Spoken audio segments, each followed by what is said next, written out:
Ms. North has served in the Navy for over 30 years as an enlisted sailor, a cryptologic warfare officer, and in the Civil Federal Service. And without further ado, I introduce Ms. Tammy North.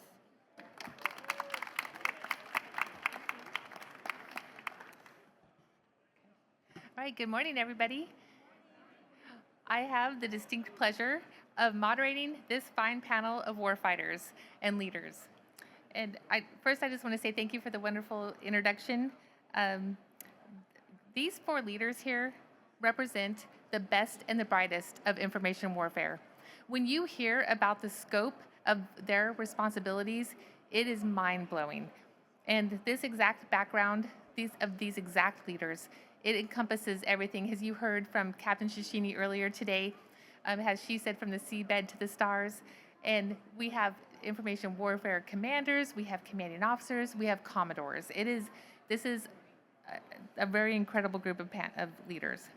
So given all the other leadership that you've heard on this stage in the past 3 days, you have heard that information warfare is at the heart of everything the Navy is doing. It's not only essential for every other warfare area, but it is the exquisite capability that will drive decisive outcomes for our Navy.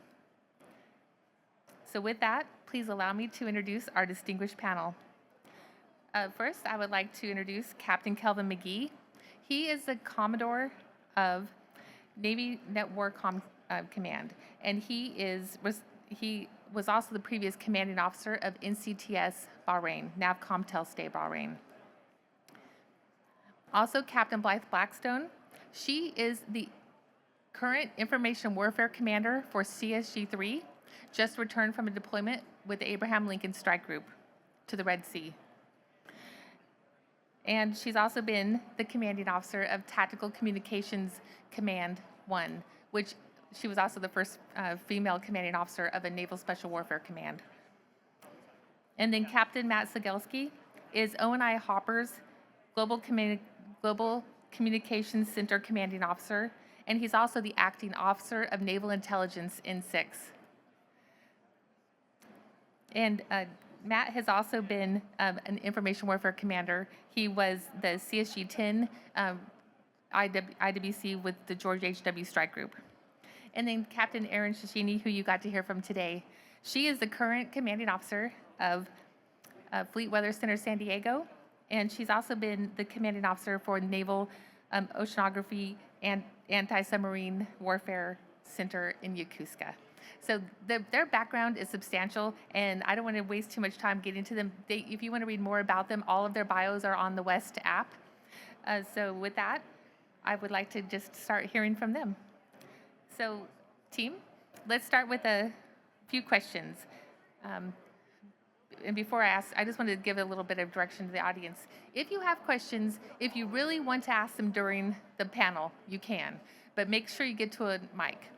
But otherwise, we'll definitely save about 10 or 15 minutes at the end for your questions. Okay, so this question is for everybody on the panel. Explain the portion of the IW enterprise that you are responsible for, and explain it from your perspective, but then also try to explain how your part of the spectrum, of the information warfare spectrum, integrates with the others as well. So we'll go ahead and we'll start with Kelvin. Okay. Can you hear me? Okay. Well, good morning. First of all, it's a pleasure to be here. Thank you, Ms. North, for that kind introduction. As she said, I'm Kelvin McGee. I'm the commander at Navy Network Com in Suffolk, Virginia. If you're ever in Suffolk, you have a free invitation. Please stop by and see us so you can really get a great in-depth of what we do. But first of all, someone on this stage got to keep the lights on for my shipmates to my right here. And that's what we do at Navy Network Com. You know, we operate, secure, and maintain the JFHQ DOTA, all Navy networks. That's my Navy Network Com hat. Under my Task Force 1010 hat, under Vice Admiral Clapperton is my operational commander. I also have TACON of all the NCTSs and NICTAMs for tactical maneuvering to make sure that we constantly have 24/7 assured command and control, otherwise known as AC2.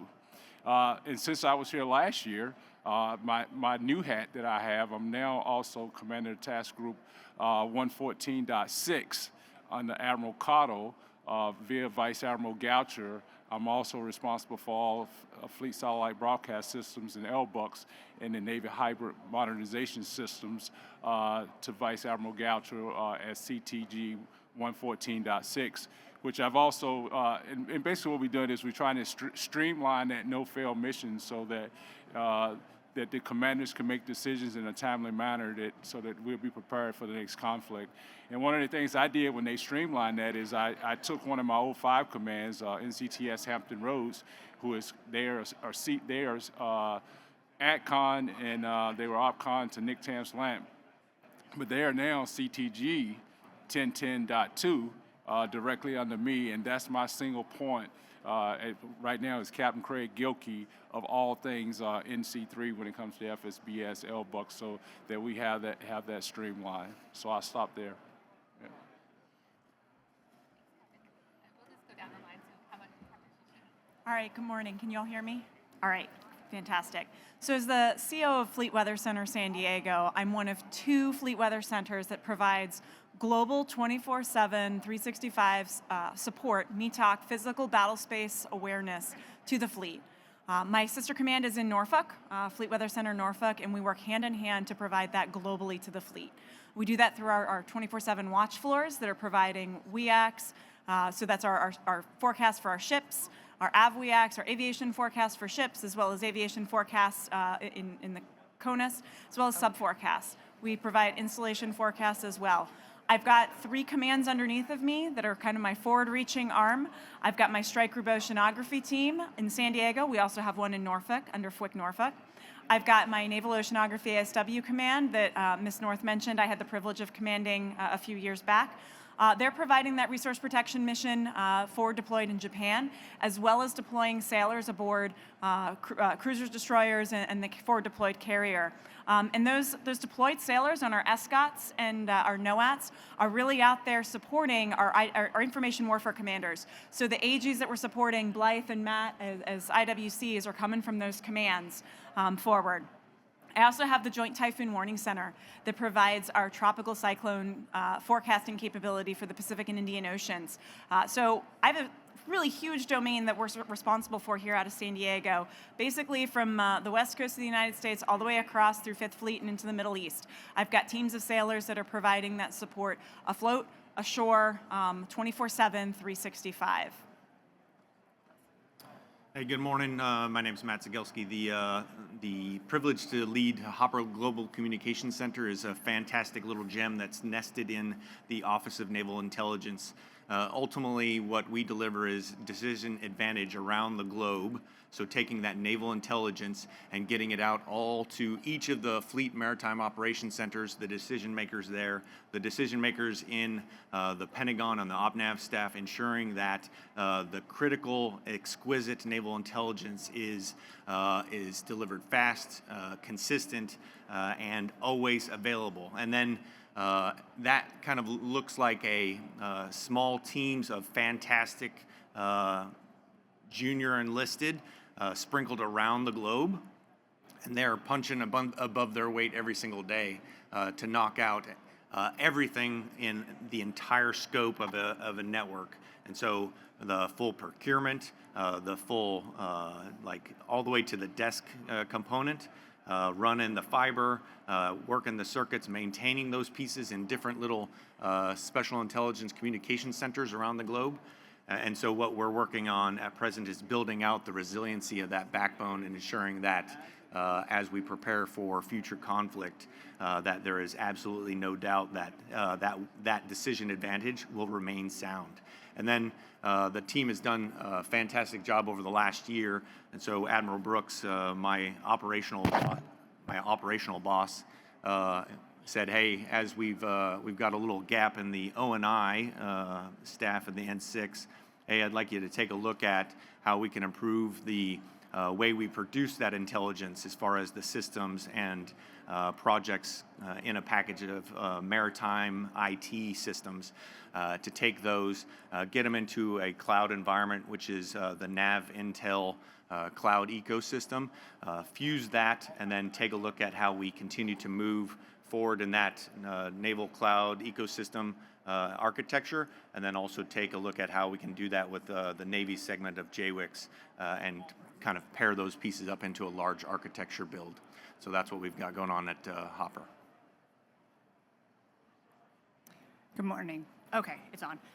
Good morning. I'm Blythe Blackstone. So I am the Information Warfare Commander for CSG3.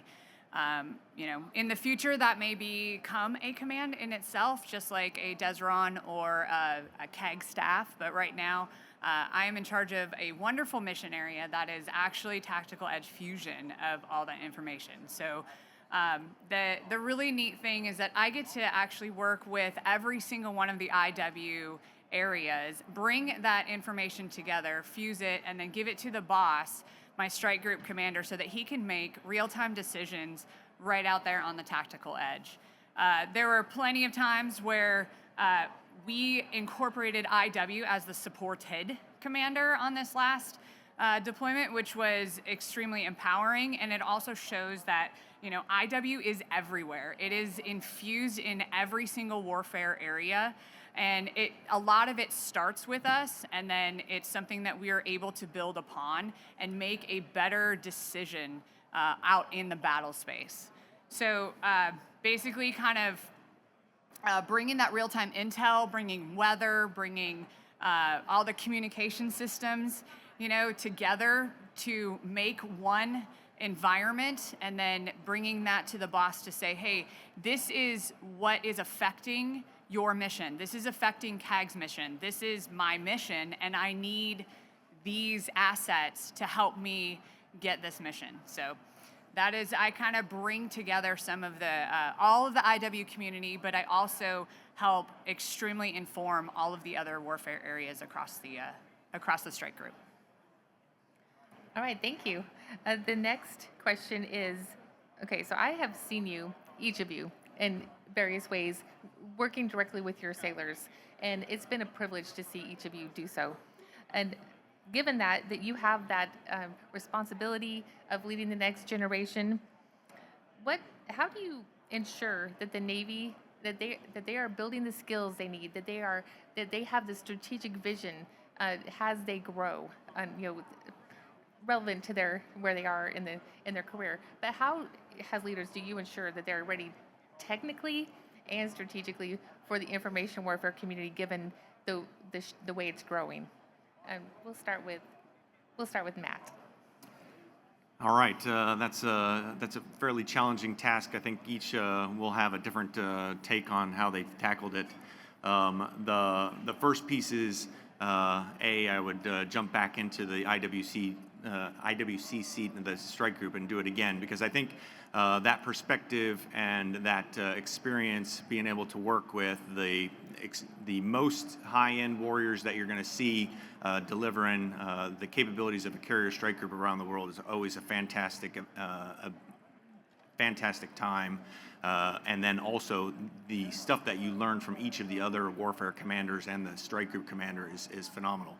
So then taking that and then kind of tying that into the why for my junior teammates, to ensure that they understand how they're delivering that capability for Hopper and how they fit in that specific puzzle, right? Because oftentimes it's really simple from a Hopper perspective to say, hey, yeah, I'm supposed to deliver a PC, drop a box, make sure this desk is set up, and get JWICS up and running for our warfighting partner that's somewhere around the globe.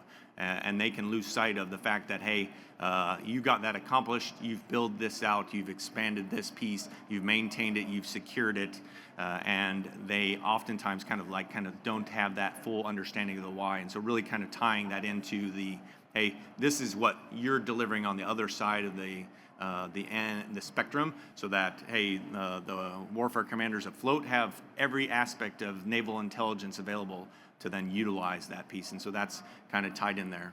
And I think probably making sure that they also understand that it's okay to say, hey, this isn't right, in the kind of get real, get better mindset that we've been working to instill in the United States Navy, so that, hey, there's a direct, clear communication of, hey, this can't happen because I don't have the resources, the training, the available manpower, or the equipment to accomplish the job, and having a very clear, concise, and discussion about that challenge, and then working on rapidly to fix it through the whole team.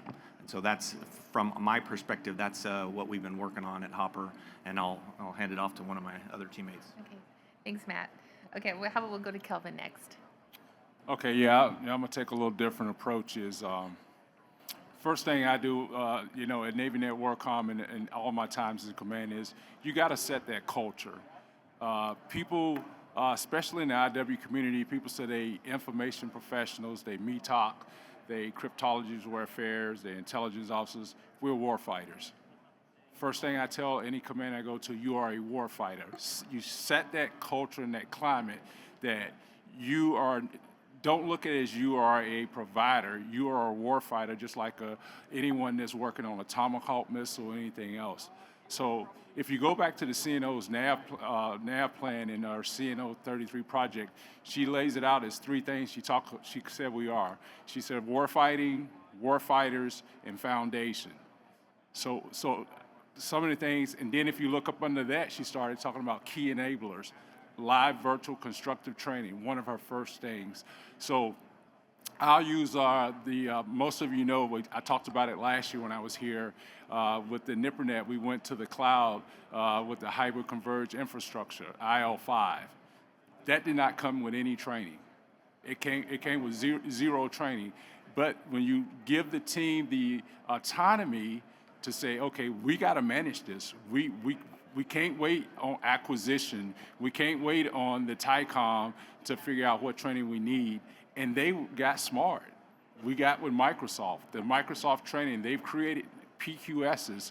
And we're right now at Navy Net WorkCom, when it comes to those hyper-converged infrastructure, we have a 24-hour, 7-day-a-week cloud watch section. And they are proud of what they do. And when they make mistakes, it's okay. What did we learn from those mistakes? So I will tell people it's up to the commander to lead. We have to stop talking about, especially when it comes to training, well, we don't have the funding, we don't have, what are you doing with what you have? And I tell you, you'll be surprised, these are some smart sailors, and they'll get the job done. Thanks, Kevin. Okay, we'll go to Blythe next. I have been blessed in my career to work with some pretty amazing people, very, very smart people, and actually there's a few in the audience today, which is awesome to see that they're here. But a couple of the things that I like to do, and this is just growing up in the community, but also growing up or, leading the community now, and these amazing people is try to kind of get to yes. I love to leverage their skill sets and their multidisciplinary areas that they've been to and the different commands, and take those backgrounds and then figure out how we can use them, right?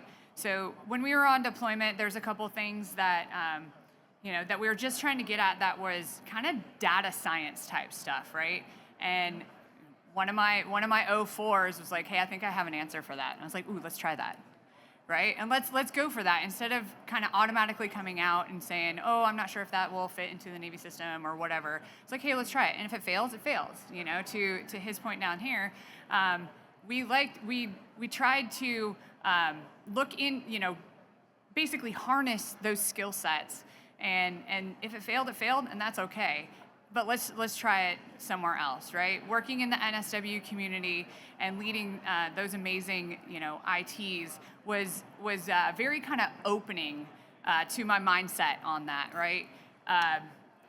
Having a lot of the resources in that community where people would just come to you because that's their mindset, that's their perception of the world is let's try it and let's see what see how it goes. And so I kind of took that to this job to see, hey, what can we do to help the information that we need for the boss, right?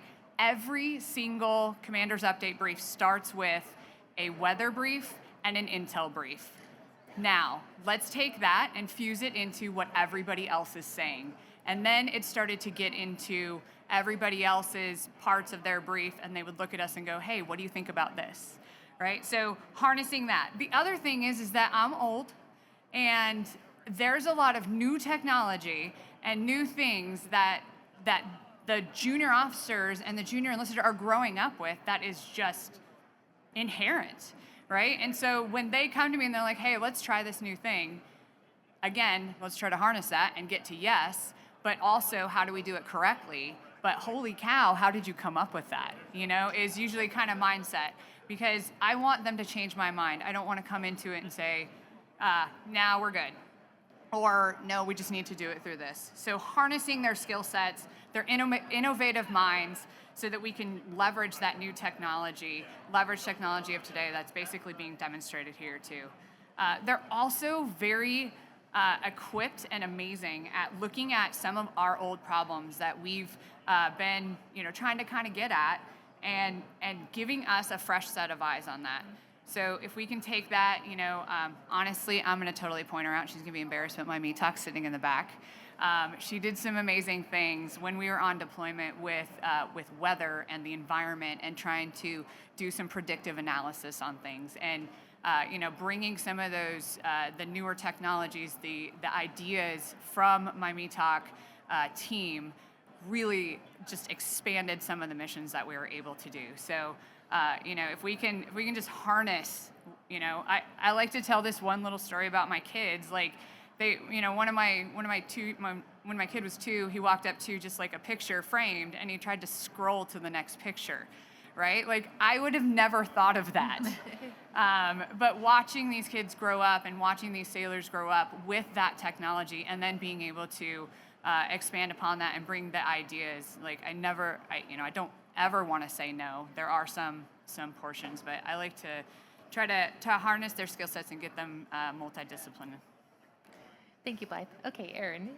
All right, so from the METOC community perspective, I think we're very blessed that we have a longstanding history of valuing education across our workforce. So our enlisted sailors, our AGs, they all go through A school, they continue on to C school, where they get their forecaster NEC, and recently we've added in a new class for our master forecasters called Advanced Forecasting Techniques. So that's where we're sending our chiefs, our senior chiefs, our master chiefs, to get those advanced forecasting techniques and build out that master forecaster skill set. So we've valued it, we continue to add on to it and grow it, because we can't always do it in the moment. That on-the-job training, that takes time away. So we invest in the education of our sailors. We invest in the education of our officers. We have a long history of our officers have to go to NPS and get a master's degree in meteorology and physical oceanography. It's built into our career path. It is an expected thing that we do, and that's a really important piece. So those are schools and educational paths. But across the IW, there's also an investment in education there, from the standpoint of our IW basic classes and our intermediate courses, where we're training our officers. And I feel very blessed in our METOC community. Our senior leadership has invested in our senior officers as well. So as our O5s are selected for promotion, they spend a week down in Mississippi learning how to be a senior officer, and making that mental shift from junior officer to senior officer, engaging with the senior officers in our community, so we continue that development. We do that with our warrant officers as well, because our warrant officer community is pretty new. So I think these are all really important things, because education is more than training. It helps us to learn how to think.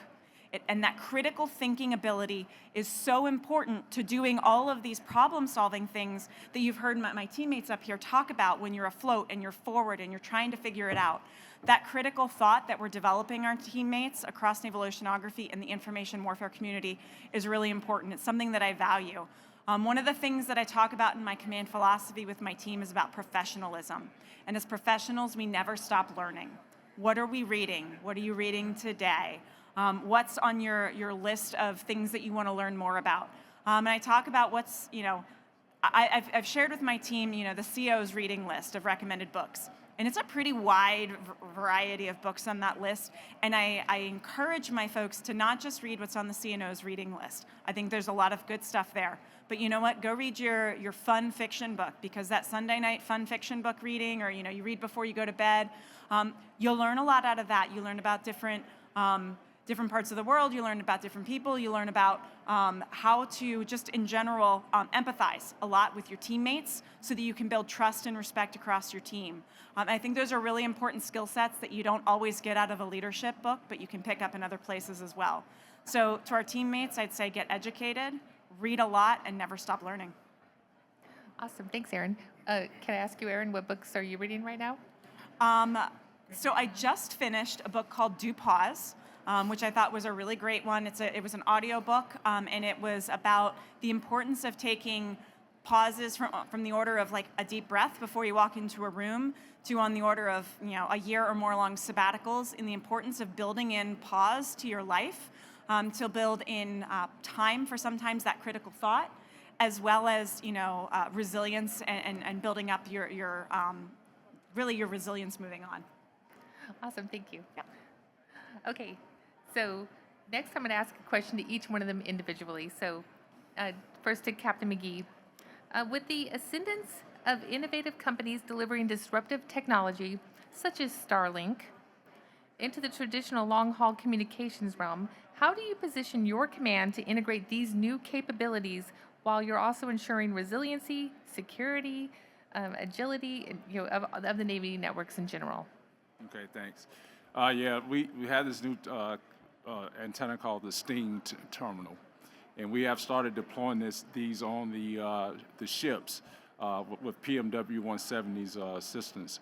And this has given us lots of bandwidth, low latency, that is actually helping with the throughput for logistics and morale and welfare. And it goes back to utilizing that hybrid converged infrastructure also.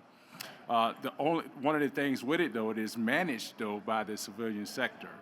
So we have to learn to manage something that is already being managed as Navy owners while we're utilizing this.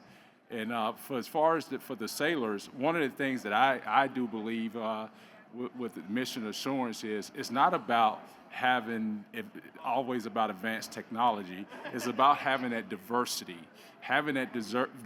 path to be able to provide that assured command and control to our units, and our sailors having those capabilities in different transport paths to deliver that advanced technology, but you don't have the resiliency or the redundancy to continue a path if you lost that resiliency path. Thanks, Kelvin. All right. Next I'm going to go to Blythe. So you just returned from a 5th Fleet deployment where you tied into the infrastructure that Kelvin was just talking about. Your ships were equipped with the Navy networks over PLEO orbits, and you also had Wi-Fi capability over the new C2 system. How did Wi-Fi capability play into your deployment? Thank you. Great question. All right, am I on? Okay. So CVN 72 is kind of has done an expanded pilot program for the C2 system. And if you guys were around earlier at 8 o'clock, Captain White spoke about it. He's the one who really brought it to the Abe Lincoln just the Abe Lincoln. And many of his officers are here that have actually worked with that. And so what they did is we demonstrated the impact of ready sailors with high morale operating systems that work and full spectrum combat.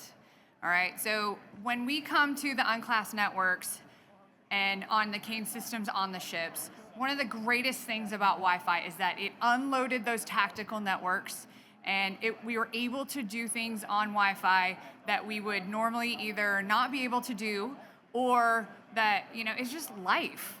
I was able to order flowers for my mom, right? We were able to talk on FaceTime, but all of our sailors could do banking. They can do life things on that network, but also it was a piece of quality of work. So I had a flank speed computer. I was able to do GMT. I was able to do, I had an XO walk up to me and go, "I really appreciate the Wi-Fi." And I was like, "I mean, me too." right? And he goes, I was just able to finish my JPME. And I was able to get it onto, whatever website it was for JPME. We had, I think Captain White said 3 PhDs were finished. We were able to, we had one strike group staff member who commissioned his wife over MS Teams over the Wi-Fi network, right? We had her up on a big camera or on a screen, and he was, smiling and giving her the oath. We would not be able to do that. We had people that were able to see the birth of their children.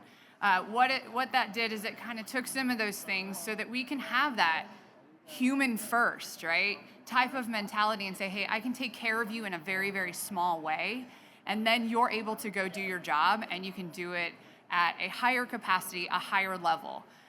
There are ups and downs to having readily available information, but for the most part, I would say it definitely helped with the mental health. It helped with just living. It helped with work, and it helped with getting those tactical networks unloaded so that we could use them for what they were meant to be used for.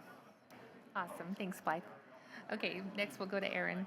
So your command and your subordinates are responsible for providing full spectrum METOC decision advantage to forces across 2/3 of the globe, both afloat and ashore. So how are you leading your team to ensure that they are ready to provide war-fighting advantage now and in the future? Thank you. So first of all, 2/3 of the globe is no small thing to do, both afloat and ashore. But it's a really awesome mission set that the team that I get to command gets to do. So how do we do that? Let's start off with operational awareness.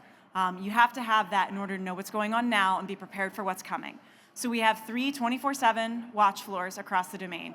I have one at my watch floor here in San Diego. I've got one at JTWC, and I've got one out at NOAC Yokosuka. So they're always watching what's going on across the globe, not just our AOR, the globe. Because I have a sister command in Norfolk, Fleet Weather Center Norfolk, and we need to be prepared across our 2 commands and our subordinates to execute that global mission.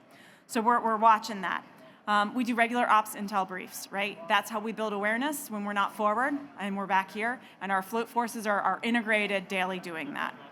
We participate in things like pre and post deployment briefs to make sure we're tracking all of the things that our teams forward are doing as they come home, all of those lessons learned, so that we can integrate them in terms of what we need to do from a reach back perspective to support forward, as well as what those sailors might need in the future in terms of training or equipment. All those sort of things. So operational awareness is key. We're doing that every day now. Second, the team is trained and knowledgeable. So that goes back to some of what I talked about before. So we talked about training. So my deployed sailors, they get trained with a rigorous, clearly defined training plan as they go through the OFRP. It's in accordance with the I-4 Trayman. They knock out their courses. They are prepared to go to sea at the end of basic phase and execute that mission. My watchstanders ashore, they go through local training processes, but that local training process is backed up by a command readiness training team that goes out and is able to assess and ensure that those teammates on the watch floor know what they're doing and do it well. It's just like being on a ship and you've got your damage control training team that comes out and makes sure you know how to run that main space fire drill. We do the same thing on the watch floor with our CRTT. And then we've got our IWO, so our Information Warfare Officer, and our enlisted Information Warfare Specialist qualifications.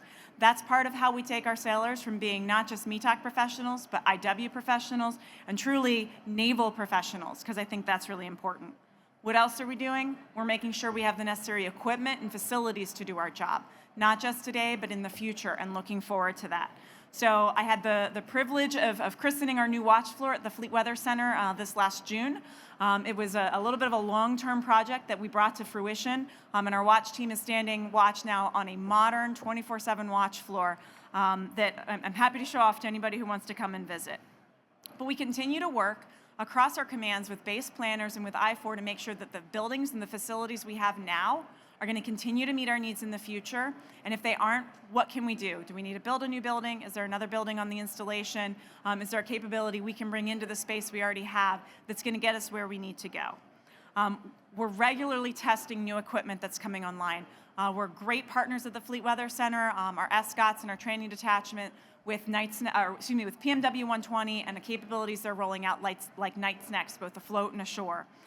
So we're partnering with them. We're working with our interagency partners with National Weather Service on systems like AWIPS, which is another way by which we can display and automate data on our watch floors. So a lot of greatness. And finally, I talked about a global mission. If we don't have a solid continuity of operations plan, we're not ready to provide operational advantage in the future. So across our commands, we have a well-defined, well-executed, well-practiced continuity of operations plan so that we're standing by, ready to support day in and day out that global mission. Awesome. Thanks, Erin. Okay. And then now, Matt. So you talked a little bit earlier about decision advantage. And could you just tell me a little bit of the work you are doing in order to get after that specifically? Yeah, so a lot of things in Hopper really kind of revolve around the collective of warfighting partners around the globe, and one of them, Erin and I were chatting about some of the requirements that I've got to deliver for her and her team, right? This as recently as right before this panel, right? Matt. Yeah. So ultimately, that really kind of goes in a normal cyclical process you would expect as far as gathering those requirements. Some of those are fairly long lead time items that you can really plan to. Some of them are fairly quick response pieces, and so to try and jump after those more critical and high priority requirements is one of the things that is a constant challenge. And so we run a kind of a requirements board that happens, and we're working on speeding that up. And my operations officer, Commander Mike Hanna, sitting in the crowd, is kind of leading that effort to then speed that piece up.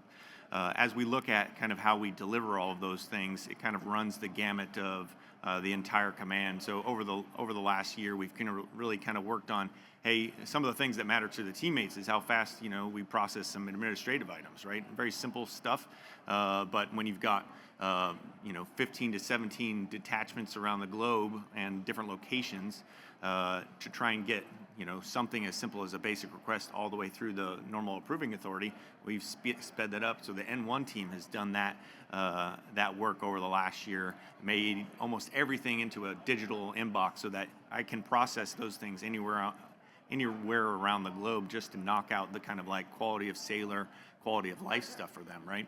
And then in the N3 team, the piece there is they're really kind of focusing and creating the organizational structure as Mike runs the Global Network Operations Center out of the headquarters, but then builds key locations around the globe to ensure that we can then triage challenges for our network faster at the lower level, and enable and empower those leaders at those specific sites to then get after the challenges of our network operations faster. And then on the N4 side, we've also kind of been working on that piece. We ship a lot of gear. Obviously, you have a long kind of like tail of supply chain management to work through. And so taking and making sure that we're procuring this stuff consistently, building a consistent package, costing it out, ensuring that we're driving at an effective cost solution, and then making sure that it's rapidly getting to the specific place around the globe is part of that just hard nug work that you've got to accomplish while you're doing running the Navy's segment of JWICS. And then the 6th team for cybersecurity side, ultimately what we're working on there, and they're kind of the checks and balances aspect of the Navy JWICS aspects. We have the security controls assessors, so they will take and go and do the security controls around any spot in the Navy with regard to, hey, can we set up, have they met the requirements to have and process and store top secret material in a specific location, whether it's ship or shore. They also are the lead kind of checks and balances individuals for like the Zero Trust initiatives and the things that we have to accomplish consistent with everybody else that runs the network inside the DoD. Similarly, we also have some cross-domain capabilities, and so meeting the raise the bar compliance requirements to ensure that those gems are defensible, and we have a clear understanding of how to ensure that they remain secure, right? And then the N8 team, I've got a couple reps here. They're the key entities as we bring those requirements into Hopper, triaging them and making sure that we have a strong configuration process to manage all the different changes around a global network, and to ensure that, hey, if I'm changing the network, I understand the ramifications. I'm analyzing that from an operational perspective, like the equipment delivery, and then also the cybersecurity aspects as well. And so those are those like kind of early, just the building blocks that actually delivers on the decision advantage for Hopper around the globe. And then ultimately then looking at and understanding, all right, hey, we took a bunch of small little pieces and parts of the requirement. What's really driving the larger, challenge? Does the CNO want to make sure that we're ready for a 2027 fight? Well, okay, how is that nested in this specific warfighting partner, be it 3rd Fleet, be it 7th Fleet, and how are they working on tackling that specific segment of the portion that they own in that large puzzle? And so then tying in our teams so that they understand that specific regional why. And so they go, okay, I understand the priorities, not only from Hopper headquarters, but then also specifically aligning it to that Maritime Operations Center and that specific segment. And so that's kind of what we've been working on. That's a lot. Thanks, Matt. That was good stuff. Okay. I'm going to give you guys a little warning. I'm going to ask you, except for Aaron, what books you were reading or something you learned in the past year. So just be thinking about that. I'll give you a little warning. But first, not that anybody could be better than iBoss, but if you had to pick one popular fictional character from books or TVs or movies, whatever, cartoons, to lead the Navy information warfare community, who would it be and why? We'll start with Blythe. So ready for this question. Okay, I actually am going to expand that. I have two. I couldn't decide which one. So do I. So yes. But it's a team. It is, yes. Yeah, yours is a team, yes. We talked about this. All right, my first one is Han Solo, because he can drive the Millennium Falcon into the gap, and that's what IW does. And the other one is Pinky in the Brain, because we want to rule the world. I love it. Okay, Aaron, you go ahead. Okay, so mine, I'm going to give you a little explanation about this because this is one of my kids' favorite shows. And I say it's a kids' show, but it's not really a kids' show that grown-ups like. It's a parenting show that kids like. And if you have small children, you'll know that it's Bluey. Okay, so here's the deal, right? iBoss is responsible for Man, Train, Equip. I'm going to give you 3 quick episode synopses. The first one, Sticky Gecko, all about manning. Mom's just trying to get the kids out the door, all right? Go brush your teeth, put your shoes on. Why do you have a hat? What are you doing? The door is right here. Manning's about getting the right people to the right place at the right time. Mom figured it out, and she got the kids where they were going, and they learned a lesson about why it's important to get out the door on time and respect.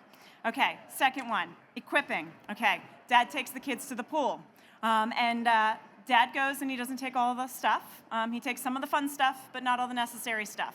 All right, so this is about equipping, right? Because you got to get the right stuff to the right people to do the job, right? So you can get the mission done.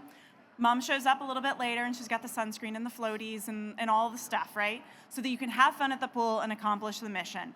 And at the end of the day, she says, the boring stuff matters too, because equipping's not always fun, but it's important.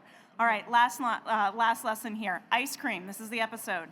You need the right lessons and knowledge and skills to do the job and to succeed in life, all right? So my kid's favorite line from this episode is, I didn't want a valuable lime lesson, I just wanted ice cream. Because the kids had to learn a lesson, so that's training, right? In order to get the mission accomplished, which is ice cream. So at the end of the day, what I want you to take away from this is Mom and Dad on Bluey are a great team because they're real. The squabbles happen. It's not always perfect. They sometimes make mistakes, but they come together. They're an awesome team, and they make the mission happen. Woo, I love it. Okay, Kelvin, you go. All right. All of that's good. Batman to the rescue. Batman, if iBoss was Batman, OpNav could shut down the high nines at all. With MT&E, if you know anything about Batman, he could advance technology, and money was never a problem. And right now, I have manning issues across Task Force 1010. I have an NC3 mission that's on World War II equipment is antiquated, Chris, we would be good to go. All your WTAC stuff would be awesome. And equipping. So I'm going to leave it at that. Batman is your man. Yeah. If you can't be us, be Batman. That's right. Okay, good. Okay, Matt. I don't have to have an imaginary one. I've got Hopper, Grace Hopper, right? So the fact that our command is named after her is pretty phenomenal, right? I will just again, and then within that, nested within that, my exec, Mr. John Pope. He's got a little frog kind of guy that has a little crown on him. And that's kind of an award that's within Hopper, and it's kind of his name is Hopper, right? Makes sense. But ultimately, picturing that frog, right, and what I see from Team Hopper on a every single day basis is them being able to leap over things I can't expect them to do, and seeing how impressive that feat that they do every day is. And so, hey, Grace Hopper is a fantastic model. She's absolutely something that's extremely valued in the IP community and then in the more broad information warfare community for the work that she did. And then nesting with that, the imaginary frog aspect and just kind of using that as a moniker of how we kind of highlight her skills and expertise as a model for success into the future. That's awesome, Matt. I wasn't sure how you were going to top all that, but that was awesome. That was awesome. Okay, very fast response. Something you've read or that you are learning this year? We'll just go down the line. You started that. Okay, we'll start with Kelvin. Okay, I'm a big leadership guy. 21 Irrefutable Laws by John C. Maxwell is a book I read. I read a lot of his books on leadership, and what I'm learning is to continue to grow and to be uncomfortable. As I tell my team all the time, it's okay not to be comfortable. It's okay to be out of your comfort zone. If you're feeling uncomfortable, you're growing. All right, so I love to crochet, and it's one of my favorite hobbies. Knitting comes as a struggle for me, so it's something that I'm working on because I think learning new skills in the office and outside of the office are part of what makes us a whole, well-rounded human being. So I'm working on my knitting skills. I love it. And I'm going to quick sidetrack. We've also got Renee here. She's part of the ONI N6 team, so data and AI pieces. And so I've been reading a bunch of stuff that they've been preparing as far as we're working on migrating the workforce and preparing them to kind of upskill in the areas of AI and data pieces, because ultimately what you find across the portfolio of the ONI enterprise is a bunch of fantastic intelligence specialists in varying degrees. And so ensuring that they understand those key tenets in the basic, intermediate, and advanced kind of methodologies, so that we can then utilize what they understand on the intel side into developing better requirements and moving the data capture, the data problem that ONI has as we capture just more and more, so that we can do a better job of analyzing it using the workforce that we have, and then also then building some additional capabilities. And so just wanted to highlight her being here as well. And then from what I'm reading, so big fan of the DoD library for those military members still in the audience. I've been using it for 10 plus years since I was down at what is now NCTS Hampton Roads. So as I was commuting back and forth, I was starting to use some audiobooks, so I like to listen to those quite a bit.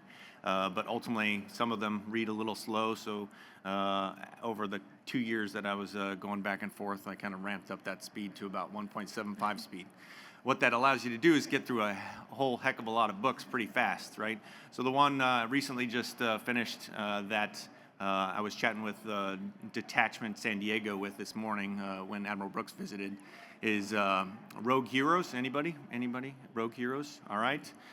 Fantastic book. The reason why I'm interested in that one, it's also an Amazon series, and so if you're not book inclined, that takes a look at the formation of the British Special Air Service, right?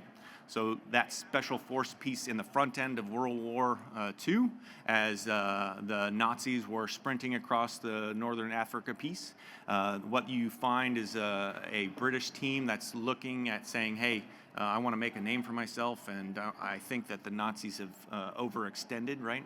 So them trying to figure out how they just decimate the Nazi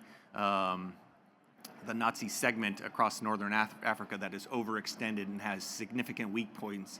And so seeing them go through the really hard learning lessons of like, hey, I don't have any understanding of how to like parachute out of a plane and whatnot, and going through all of the hard stuff of all of those pieces. And so really kind of analyzing just from another way of thinking about how to attack a problem, and seeing what they learned and what kind of risk they took, what kind of mindset they had, and kind of looking at what they had as like a warfighting ethos. And so that's what I've just enjoyed and definitely would recommend to all of you. That sounds great. Thanks, Matt. Okay, and Blythe? All right, so I'm gonna say 3. So one of the, a couple. So for leadership, I'm fascinated with leadership, and so one of the big ones that I finished reading a little while ago was called Six Working Geniuses. And it's really about building a team and the different geniuses that you need on a team, and try to kind of use that, you know, in the everyday workplace, and try to figure out what everybody's geniuses are. Because I know, like, I am not an innovator, but I'm a very good discerner, right? So if somebody wanted to innovate something and bring it to me, and I can go yes or no, that sounds great, or, but I'm not going to be the person that's like, I think we have this new widget. And so it's just really basing your entire kind of business or your team on building those teams with the right geniuses. Second one is Tubes. Just started reading it, so I don't know what it's about yet, but it was told to me by one of my compatriots that I should absolutely read that. So it's a little bit older. And then for fiction books, I just finished reading When to Walk Away, which is a phenomenal book, and it was about a young lady who basically lost the use of her legs, and how she kind of came back from that. And she kind of has my sense of humor, and so it was really fun to read. And then Gregor the Overlander with my youngest son. We are making sure that he knows how to read and enjoy reading, and so Gregor the Overlander with Oversized Cockroaches is an amazing book. Thanks, Blythe. And then I'm going to throw a couple in because Admiral Paparo one day looked at myself, and Ramos Small retired, and he looked at us. He said, "If you are in information warfare, you should be reading these books." And it was Learning War by Trent Home. And after I read that book, it was so good. It was about World War II and Nimitz and how he organized his staff and how they ended up, successful in the Pacific. But then additionally, Trent Home wrote another book called Mastering the Art of Command, and they were so good. Read them. Okay, all right. So with that, we only have about 9 minutes, a little more than 5 minutes, because we had such an awesome panel. I had a hard time stopping them from talking because it was good stuff.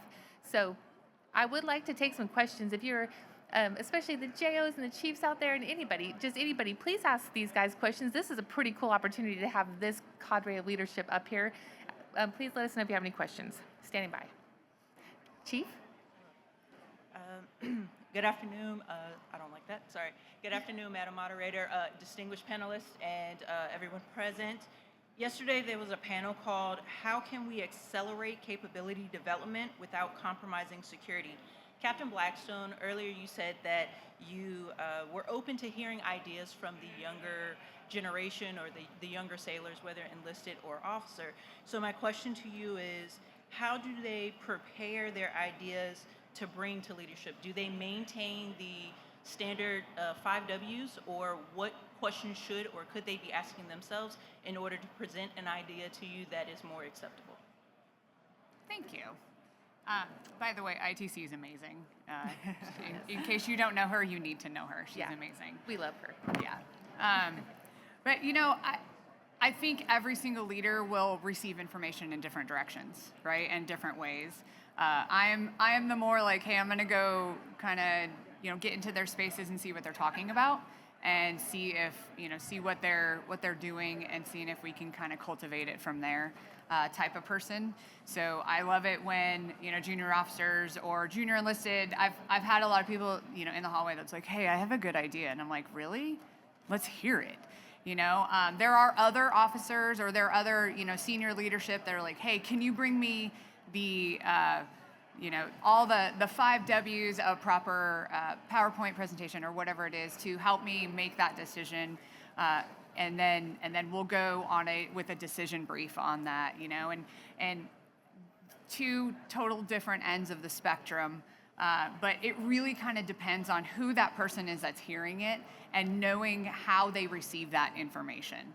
So, who do you work for? I know my boss that I worked for, whenever we'd come to him, he'd be like, that's awesome, write a con-op.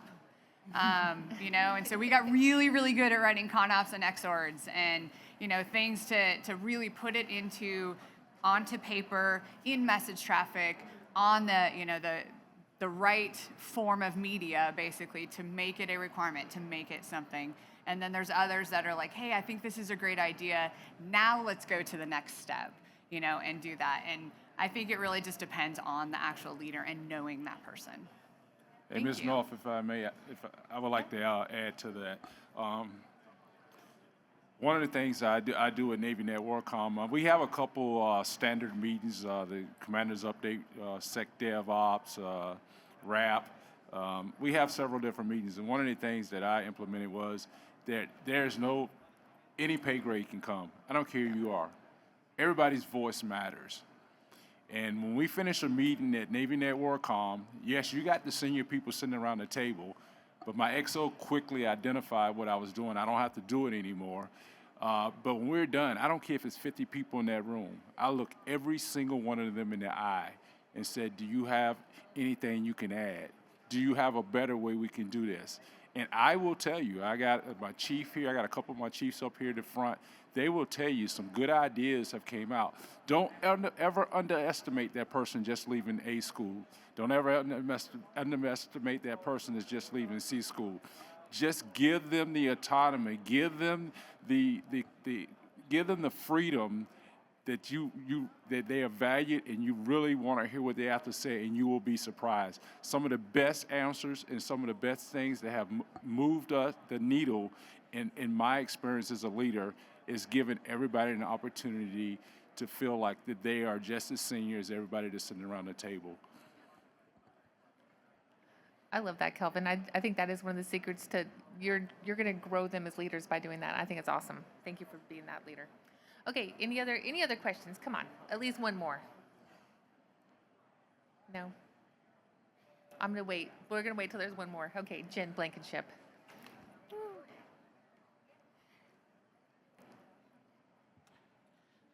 So I heard that Admiral Vernanza said that this is the year of the IT. What does that mean to you guys on the panel, and how are you going to work together to implement for our Sparks? Okay, I'll give a little context to the panel. That did happen, and there's so many IT challenges out here. Manning, how do we incentivize our IT to stay in? Just generally, there's the Blankenship report. We know the issues, and especially Matt and Kelvin, you guys are directly dealing with it. Blythe, you have been leading that fix, and I'm sure it's impacting you in many ways, Aaron. So, yeah, please, maybe 1 minute response each. Okay, I'll kick off. This is a year to IT. With that said, we need our senior leadership in the IW community up on Capitol Hill, up in the OpNav staff, to get all the way to the CNO to understand some of the MT&E issues that we have, to understand that the next conflict will be won because of IW. Admiral Ashback used to talk about it all the time. If we doing our job right, they don't need to do their job. If AC2 is aligned, if integrated fires are aligned, and battle space awareness, we will win. And that might mean instead of building that next aircraft carrier, give that money to the IW, because at the end of the day, if I got a fleet of ships and I got one of my cruisers that can't do that mission, I can put them in the penalty box because I got somebody else that can do it. But if I have Nick Tam's Packer, Nick Tam's Lant, cannot do their mission, it affects an entire battle group. We got to be able to convey our story to let people know that without IW, you're not going to win the next conflict. Yeah, and to add to Kelvin's piece, I think probably most are familiar with some of the things that you've like seen in the open press as far as like, hey, government IT and whatnot. I think really the root of that statement, especially by IBOS, is that, hey, we want to reduce the variables or problems, right, in that calculation of delivering like assured command and control, right? And so really kind of locking in and buying down some of the risk that you might have in some of those spaces focused on, right, the Navy's priorities down the CNO's aspects. And so from IBOS, he's laser focused on maritime operations centers and owning that aspect, and then reinforcing everything that looks like, acts like, information technology to deliver, everything that the fighting from the mock concept is expected to do. And so really kind of, that's kind of how I think about what that means. Thanks, Matt. Did Blythe or Aaron, do you want to add anything? So I'll say, well, my command is mostly AGs. We have a really committed team of ITs and civilian IP professionals that are what keep us afloat. You heard that earlier. And I think one of the really important things when it comes to our ITs, my ITs are all very junior, several of them in their first tour. So it's important to make sure that they're connected with what it is that they need to do in their rating, afloat and ashore. Keep them motivated, but I can tell you that having ITs at my command, what a great opportunity for IW integration. And I love it when during my weekly ops briefs, I have an IT answer a weather question. Not because they shouldn't know their IT stuff, but talk about making those connections, keeping them motivated, keeping them connected with what it is that we do so that we can retain that talent. Awesome. If you have anything to add, Blythe, which Sure. I'm sure you have plenty. She's yeah. an expert on this topic. Yeah, we could talk all day. But for the shipboard side of this, the IT systems are really the neural networks of the ship, right? They are the backbone of everything that runs through that ship. I like to, when I was on the carrier, I like to, take the CO up and just say, hey, here's the flight deck. I know you fly on it a lot, but let me tell you about what ITs do on this ship. We own everything from the top of that mast down to the bottom of the ship, right? Combat systems is running throughout this entire ship. It is the nervous system of the ship are these networks, and that right there is huge to the IT community because they're the ones that are maintaining these networks. They're maintaining the pathways and they're maintaining the transport so that these gentlemen can support us, but also that we support them. It's an environment of mutual support.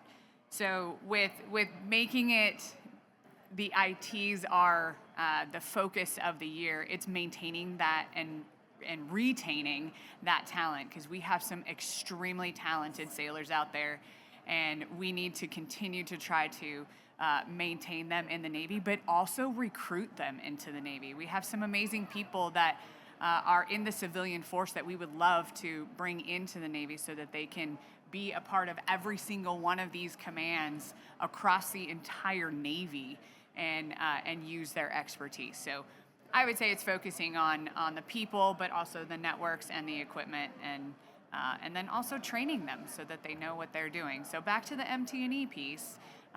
But that is the focus. That's how I think of it. Does that answer your question? Yes, Okay. thank you. Appreciate it. Thanks, Ms. Blankenship. All right. With that, our time is up for this panel, but I appreciate everything, and I'd like to give a hand to the panelists.